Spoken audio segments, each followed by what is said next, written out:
महाभारत का युद्ध, जिसे कुरुक्षेत्र युद्ध भी कहा जाता है, भारतीय महाकाव्य महाभारत का एक प्रमुख भाग है। ये युद्ध कौरवों और पांडवों के बीच हुआ, जो कि हस्तिनापुर के सिंहासन के लिए एक महाक्रांति थी। कुरुक्षेत्र का युद्ध 13 दिनों तक चला और इसमें कुल 64,000 योद्धा मारे गए। ये युद्ध धर्म और अधर्म, अच्छाई और बुराई तथा न्याय और अन्याय के बीच एक महत्वपूर्ण संघर्ष था। पांडवों और कौरवों के बीच ये युद्ध द्रुपद और धृतराष्ट्र की संतान के बीच हुआ।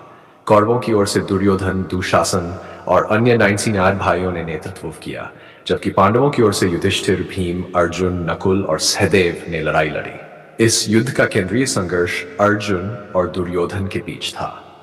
महाभारत का युद्ध केवल एक लड़ाई नहीं थी, बल्कि यह मानव जीवन के विभिन्न पहलुओं जैसे कर्तव्य, धर्म और मोक्ष की खोज का प्रतीक था।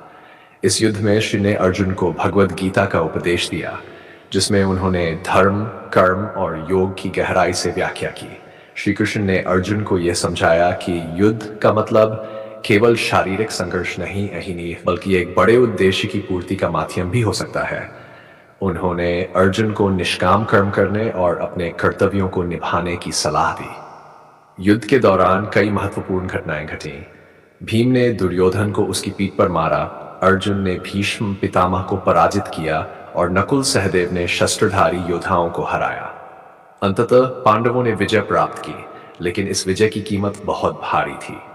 युद्ध के अंत में बहुत से वीर योद्धा मारे गए और हस्तिनापुर का राजवंश बुरी तरह से प्रभावित हुआ। युधिष्ठिर ने विजयी होकर भी विजय के साथ साथ अपने परिवार की मृत्यु की याद में दुखी हो गए। महाभारत का युद्ध केवल एक ऐतिहासिक घटना नहीं है, बल्कि यह जीवन की जटिलताओं, धार्मिकता और नैतिकता की परीक्षा का भी प्रतीक है। यह हमें सिखाता है कि जीवन के संघर्ष और चुनौतियों का सामना कैसे करना चाहिए, और कर्तव्य और धर्म की राह पर चलना कितना